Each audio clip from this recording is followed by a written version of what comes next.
Au peuple la République de Maurice, on vient en paix avec eux, bonsoir. Yonara, nos histoires importantes. Nous connaissons qui, malheureusement, ici, dans le territoire de la République de Maurice, il y a une partie de l'histoire qui pas raconte nous. Mais heureusement, il y en a comme moi et aussi tant d'autres qui peuvent venir nos réseaux sociaux, qui là pour montrer le vrai l'aspect de l'histoire. Et que là, vous parlez d'une partie de l'histoire que la République Maurice, à l'époque, tu peux appeler Île-de-France, dans colonisation française du territoire à l'époque. Et Marie de la Bourdonnais, troisième gouverneur de Île-de-France, tient l'idée pour convertir la région de Port-Louis en tant qu'un port maritime. Donc, ça veut dire qu'il a envie de faire Port-Louis un port maritime que donc voilier donc français, un bateau français capable de venir et faire un commerce.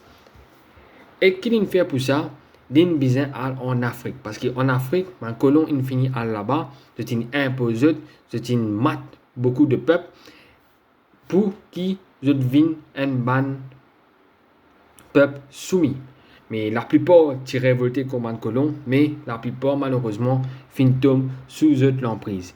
Et les Français, ils comptent pour ce qui tombe sous l'emprise là, c'est une vers l'Afrique, c'est une prend plusieurs peuples, donc plusieurs personnes de différentes tribus, notamment la tribu Bantou, le peuple Bantou, c'est une amène pour lui et c'est une mettre sur le système inhumain de l'esclavage que l'Africain il trouve un outil beau marché, donc pas cher et qui paraît belle et qui là pour faire tout ce qui se met d'elle. Là qui est arrivé, donc pour lui, il pas comment je peux trouver Zodi avec Codon, McDonald's, KFC, c'est pas ma dire pour c'est pas Paulman, le tout ça là, pas tout ça là. C'est ban africain soumis dans un système esclavagiste qui vient qui bâtir la ville de Port-Louis.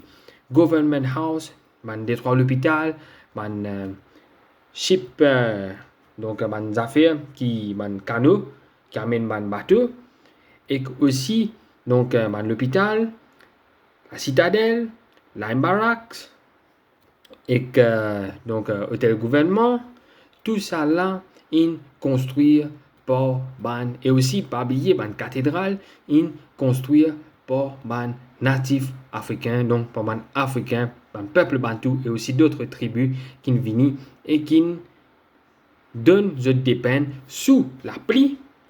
Là actuellement il y a la pluie torrentielle et qu'il y a un débat entre secteur public et privé, mais je bien connais qu'à l'époque ça débat là n'a pas existé parce que le système esclavage, tout ce qui est soumis à ce système là, qu'il y faut soleil ou bien faute pluie, c'est-à-dire la pluie torrentielle, ben je travaille de force et qui tu peux gagner pour manger manioc, fruits à pain et aussi man reste qui utilisent dire nourrir tout ça pour être capable de gagner la force et pas oublier man coup de fouet qui gagne 24 ou 24 quand comment dire si pas travail ben coup de fouet man vieux du monde coup de fouet man enfants donc une période horrible et il fait beaucoup ça pour lui qui se peut trouver là tu as la mer donc c'est un zone marécage aussi partout mais ben comblé ça pour là avec ben rose sable quand Asté il commence à ressembler ça pour lui qui nous connaît là et pas fini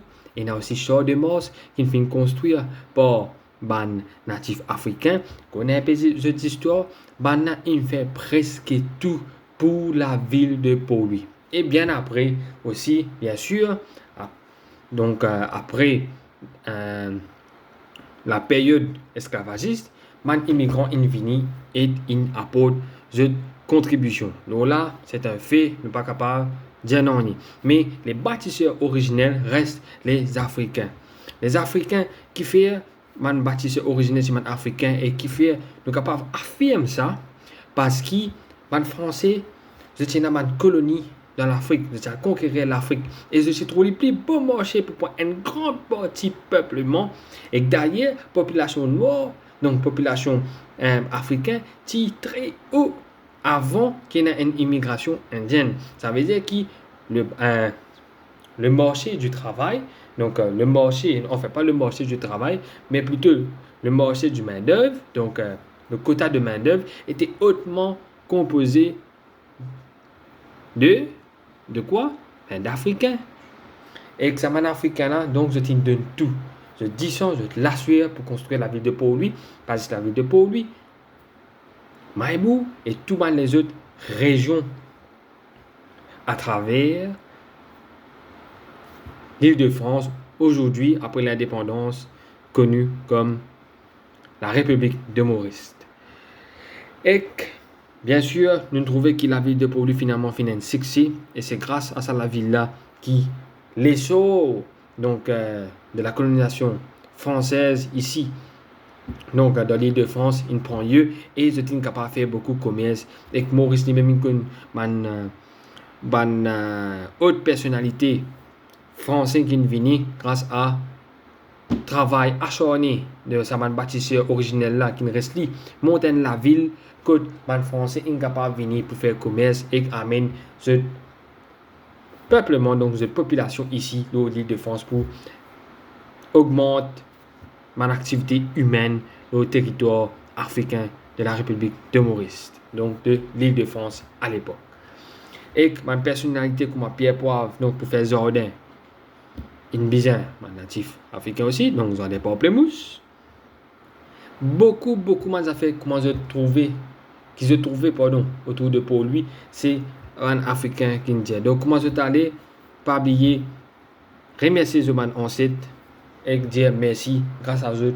Moi là, grâce à eux, je peux trouver ça la ville là, et grâce à eux, je peux marcher, le sa trottoir, le sa chemin qui je peux marcher là. Donc ils ont construit. Et manati produit donc c'est construire beaucoup de canal qui malheureusement avec pollution est bouché, mais qu'à l'époque tu peux fonctionner, tu peux amener de l'eau douce, tu peux donc approvisionner pour lui en eau fraîche, et ça canal là est bien servi et encore de servi. Imagine je tellement tu as un talent dans la construction, donc il n'est pas étonnant qui Zodi ne trouve beaucoup d'Africains dans le domaine de construction. Je dans le knowledge et la force pour construire. La preuve, c'est qu'il ban même 3/4 du temps, on va pas dire tout, mais la plupart dans le domaine de maçonnerie. Et que ça, c'est un preuve vivant que je enseigne aussi. C'est un bon constructeur et je t'in vini et je t'in construire la ville de Port-Louis. Mais bien sûr, tu as aussi un artisan, donc tamoul qui est venu depuis Pondichéry, et aussi d'autres main-d'œuvre qui est venu de l'Inde après l'immigration massive, donc qui finit en aïeux dans une période de 1834 à monter. Voilà, c'était l'histoire des Bantous, donc l'histoire de l'apogée de natifs africains que ils viennent construire la ville de Port-Louis. Donc, ils sont véritablement les bâtisseurs originels de la ville de Port-Louis, la capitale de Port-Louis. Merci.